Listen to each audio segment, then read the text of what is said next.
Welcome to the SRS Podcast. I'm your host, Aaron J. Babyar, and I'm the Training Director of Support Raising Solutions.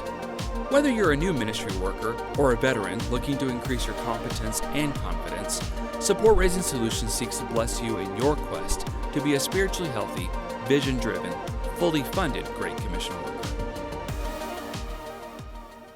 My guest today is Jenn Fortner. Of course, Jenn is a beloved on-again, off-again guest on the SRS podcast, and she has her own website, and also she is going to be speaking at the Support Raising Leaders Conference later on in 2021. So anytime we can get Jenn to be a part of the podcast, we are certainly blessed. So Jenn, my friend, welcome back. Hey, thanks so much. I'm really glad to be here, Aaron.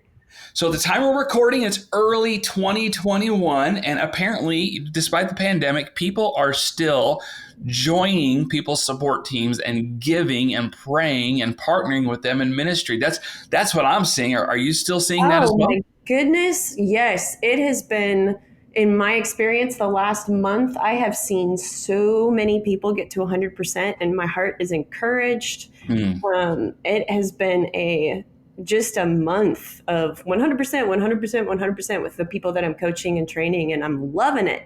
Awesome. Yeah. Praise the Lord. Praise the Lord.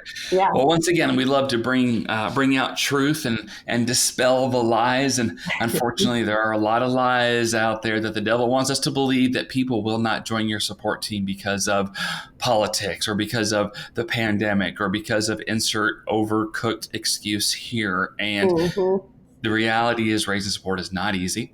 It's difficult work, but we are both hearing from lots of people that are working hard and finding a team of people that are going to pray for and partner with them. So I'm glad to hear that you're hearing a lot of those 100% too. And I'm glad you're back on the podcast today. So yeah, it's always good talking with you, Aaron, and I'm excited to be here today and discuss some goodies with you.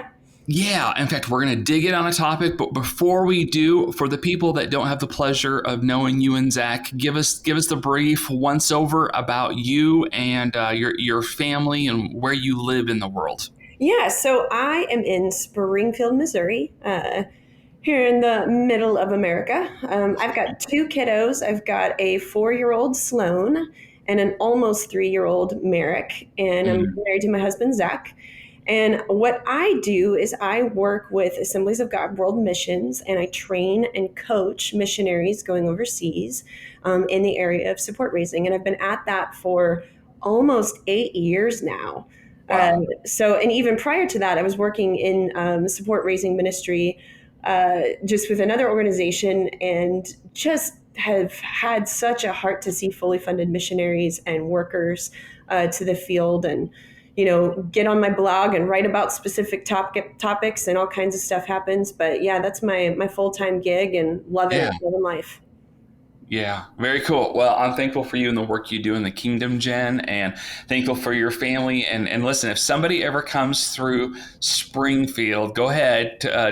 Your husband owns a company. Go ahead and tell them where do they need to eat? Yeah, so we own a kind of like an ice cream. It's not ice cream, but food truck called Pineapple Whip. It's similar to Dole Whip that you can get at Walt Disney whenever you're going and to the theme park. But it is a non-dairy, soft serve. I don't want to say ice cream because it's not ice cream, but it's a treat. And we're open in the summers, and we do all of that. So if you're ever in Springfield, Missouri, look up Pineapple Whip. It is highly beloved.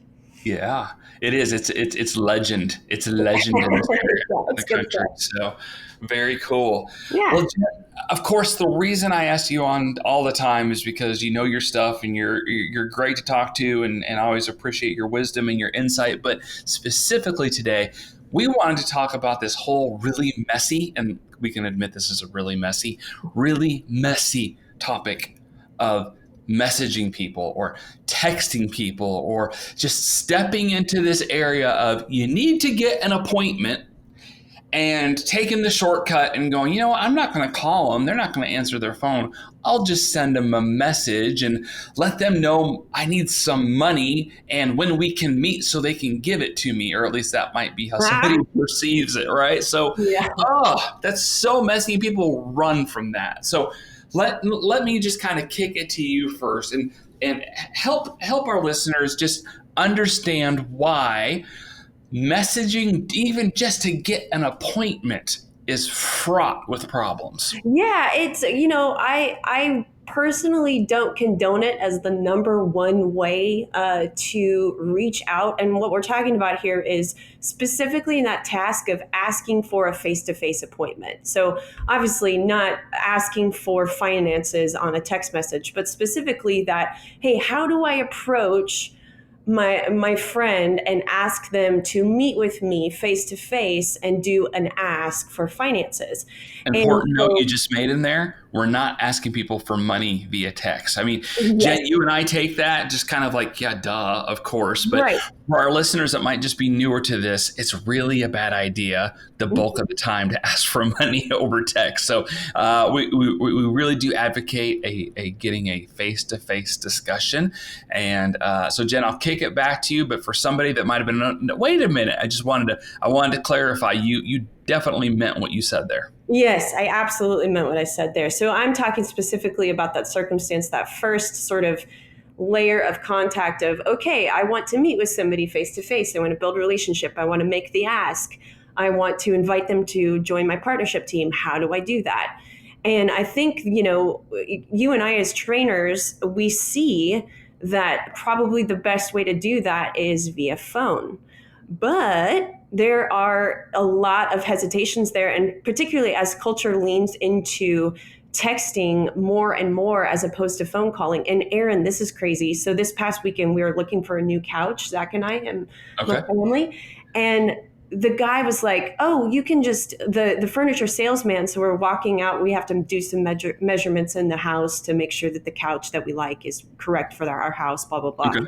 And he says to us, yeah, do you want me to send you a text message, or do you want to have me call you? And it was like, Oh, whoa, this is nuts, because it's to the place now where the furniture salesman doesn't make a phone call, he text messages. And right. so, Yeah. the writing's on the wall, so to speak, that people are going to utilize text messaging for, asking for appointments. And I see it all the time with people that I coach, in that, I'm, as a trainer, again, there's a lot of reasons why phone calling works classically better than a text message. But if people are going to text message asking for appointments, there are a few things that we should know, right?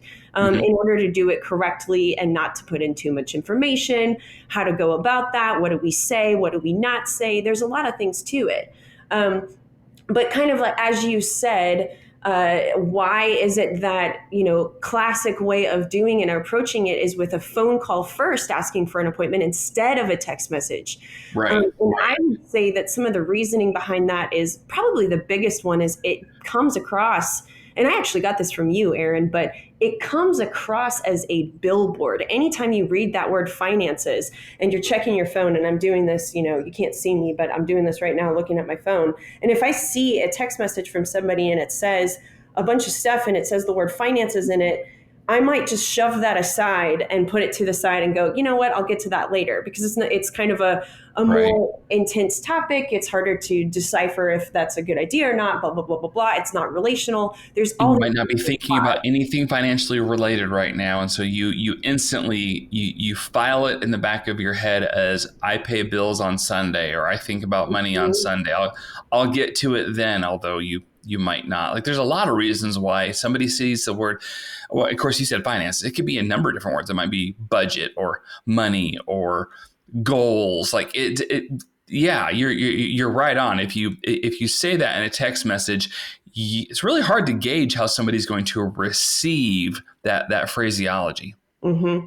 Yeah, and I just know from experience, it typically doesn't work out as well as you might think it does. Text messaging, asking for an appointment. So Mhm, I mhm.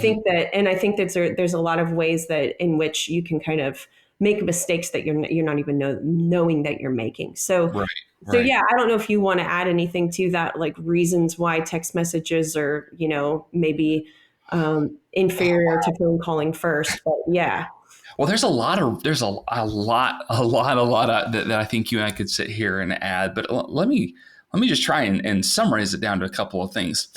I realize there's an exception, like your bestie, like your top 2 or 3 people that you communicate regularly with.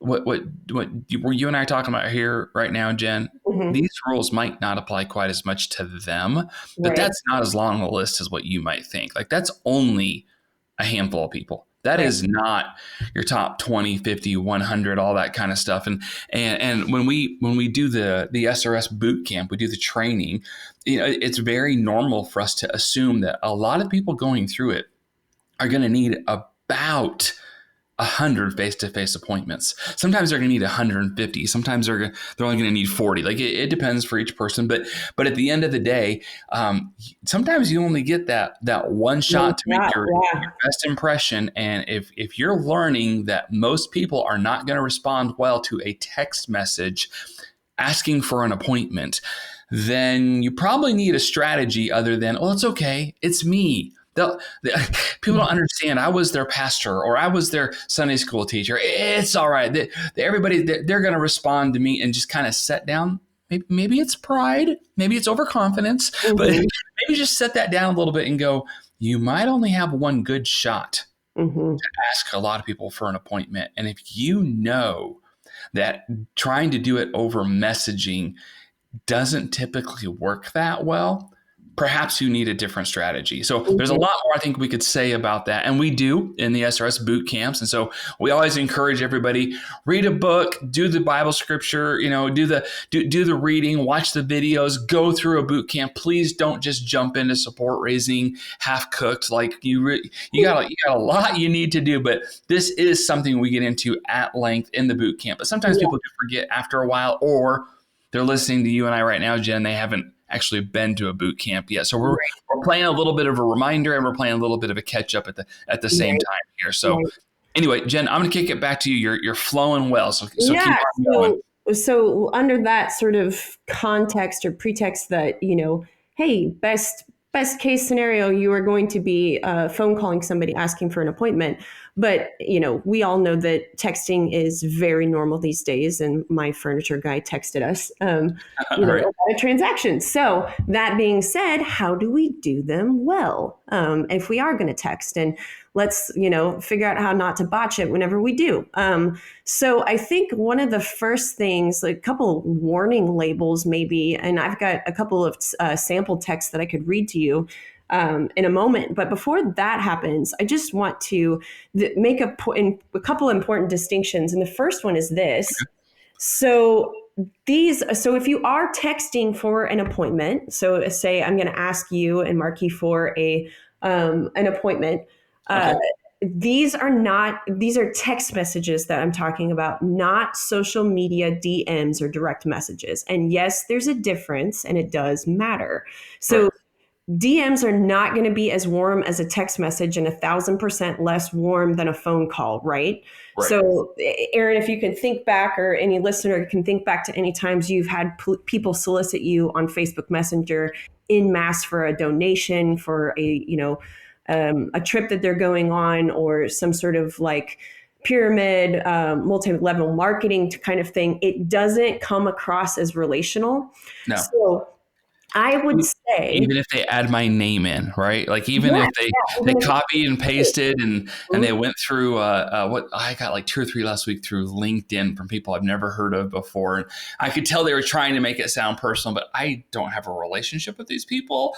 And I knew nothing what they were talking about. It was a sales pitch via DM. That didn't make it any warmer to me. It was obviously a sales pitch. But if that person would have called me, I might have listened for a minute. Right. And what we're doing is we're building a team of people that are just as vital to the Great Commission as we are. So we want to make it as relational as possible. So I would suggest not DMing anybody for, asking for face-to-face appointments. So it's not the same as text messaging. It doesn't get lumped into there because I know that sometimes it could seem that way, but there's a distinction there, I think. And I think, though, if you do want to direct message somebody, so Aaron, if I was direct messaging you, I would do it for your contact information if I didn't have your phone number. Does Right. that make sense? So Yes. asking on Facebook Messenger for your phone number is different than asking for a face-to-face appointment. And it might go something like, if you're writing it down, like, hey, Aaron, how are you guys doing? I heard that, so and so, in your family, or you just had your wisdom teeth taken out. I hope you're doing well. And your family's doing well. Anyway, I wanted to ask if I could get your contact information, phone number, email address, mailing address. Zach and I are about to embark on a ministry journey, and we're grabbing contact information. Mm, Thanks so much. Something along those lines, so it doesn't have that direct message asking for a phone number doesn't right. have a ton of information in it, but it's not pulling the wool over your eyes, so to speak. Like, And hey, it's not a form letter. You actually, I mean, yes, I did just get my wisdom teeth out. So apparently you do read my Facebook. But yeah, like you actually, like there was something about this that wasn't just, hey, Zach and I are launching in a ministry and we need your money. When can we meet so you can tell me how you're going to give? Like right. that was what you just said there was the exact opposite of what I just said. Right, exactly. And I think there's a distinction, and it gets in, well, a lot of the people that I train and coach don't understand that distinction, and it gets you into some trouble because it seems like if you're the reader and you put yourself in the shoes of the potential partner, you're getting asked for money on a DM, and if you're not careful. So if you're going to do a DM, stick to asking for contact information only, and it's not the same as text messaging. I think that's my point. So Yeah. is that all clear? I think that's clear, but for the sake of our supporters, or excuse me, our supporters. Wow. Sorry about that, everybody. I just assumed everybody was joining my support team. Wow, that was awesome. No, for the sake of our listeners, we want to be really clear. Jenn and I are talking about just getting an appointment. Right. That's all we're talking about here. But the reality is, if you don't get the appointment, you're not probably going to have a really good opportunity to explain the vision for ministry that God has given you, Mm-hmm. and personally invite somebody to be a part of it with you. Right. That social permission that you get on an appointment to really dig into all of that permission is really important. And the reality is, if you don't have a time set up with somebody to dig into all that and to have that longer conversation without it being a sprint, then you really don't have permission to do that. And so the actual act, the actual process of trying to get the appointment is actually crucial, because if it doesn't go well, you don't get the appointment and you don't actually get to invite somebody to be a part very well. Right. Yeah, if it's like walking in the front door, right, of a building. If you don't have a front door that's big enough and facilitates, somebody walking in, you're not going to have somebody walk in. So Yeah. it needs to be Yeah. a good front door. And it's important, and it's one of the first things that they're going to hear from you. So we want to do it right. And to your point, Aaron, I think my second little warning label is not to give too much information when sending a text. So Mm, if I'm sending you a text for a face-to-face appointment, I'm not asking you to join my team. That's for the appointment. I'm right. saving massive details for the appointment. And I Mm, think, again, it's really easy to send too much information in a text message without knowing it. So you want to double check before you click send that you are essentially not asking them for finances or to join your team in a text. And I yeah. see Yeah. this all the time where people are like, I'm digging into reasons why people aren't getting appointments. And one of the reasons why is all of a sudden in a text message, they're actually essentially asking their potential partner to join their team. Yeah. And that's not what you want to do. You're asking for the face-to-face appointment. So you don't want to give too much information when you're sending a text. Right. In real life, there's a term that a lot of us have heard or used called read the room. Right. And that's when you walk into a room and you're wise if you kind of catch your breath a little bit and you kind of see what kind of energy are people engaging well. Are they warm? Or is it kind of stifling? Did somebody say something that was not appropriate, or is there a bad smell? Like when you come into the room, so to speak, kind of give it a second before you just launch in. And sometimes there are people that don't do that, and they just walk in. I have a child like that, and I love him to death. He's wonderful. He's great, but that's actually something he and I've had to talk a lot about, because when he walks in the room, he sucks all the oxygen out of out of the room. I think he gets that from his father. And we just had to say, hey, buddy, hey, everything you want to talk about and do and all that stuff, that is great. But when you first walk into the room, there's a bunch of people in there. Just take a minute, just kind of just like see where everybody's at before you launch into doing your thing. Not because you can't do your thing, but it might not be the right time for you to bring in all that extra energy or to talk about that thing you're really excited about, and at least not yet. And so I think in the same way, I think when we're messaging people, it's really hard to read the room. Mm-hmm. And if we flying blind, yeah, and so that's why I really don't like to say money or finances or anything like that when I'm trying to set up an appointment via text. Now, I have an exception to that, and you're probably going to dig into it. But so I'll hold off on that idea. But so if you are, for whatever reason, Jen, let's say you can't get a hold of somebody via the phone, and you're trying to set up an appointment. What is it a good example of what you might say? Well, I think probably my favorite text message, if I'm not doing like a dry run where I'm texting them for the first time, is, hey, Aaron, do you have time for a quick 2 to 3 minute phone call? I think that's my favorite text message to send. Yeah. So yeah, I think that, that's probably the way to dice it pretty easily, because it leads into the phone call relatively quickly. Yeah, that's great. And the reality is somebody might not answer right now, but they might reply at 7:30 tonight and go, oh, hey, I just got this. Yeah, I'm still available. Right. And so as long as you're ready to go, whenever they see that and respond, there's no guarantee, but you might get that quick 2 or 3 minute phone call much later in the day, or maybe even the next day, right? Yeah, or even saying something along the lines of, hey, Aaron, been trying to reach you, haven't been able to get a hold. I don't know when you've got time for a quick 2 to 3 minute phone call, but let me know, or something along those lines, where you're switching up the mode of communication from a phone call to a text message. I don't know. Would you say it any differently? Well, you know what? Circumstance where you phone called somebody like 3 or 4 times and haven't been able to get a hold of them?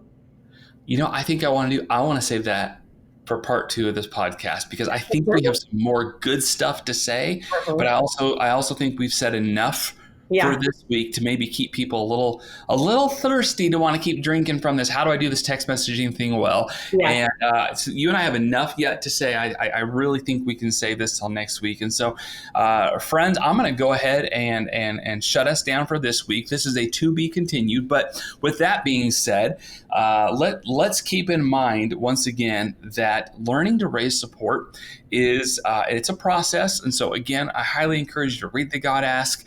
If you listen to other podcast episodes, make sure to go through our boot camp if you've never had any training. And Jen, I'm sure you'd be willing to join us again next week, right? Oh yeah, let's do it.